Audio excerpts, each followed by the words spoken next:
तनीयाौ सम्पासुं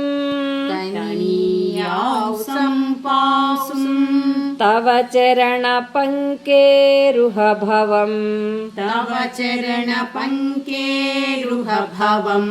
विरिञ्चिः सञ्चिन्वन्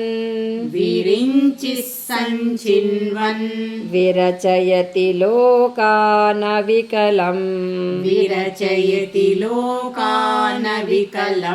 वहत्येनं शौरिः कथमपि सहस्रेण शिरसाम् हरः संक्षुद्यैनं भजति भसितोद्धूलनविधिम्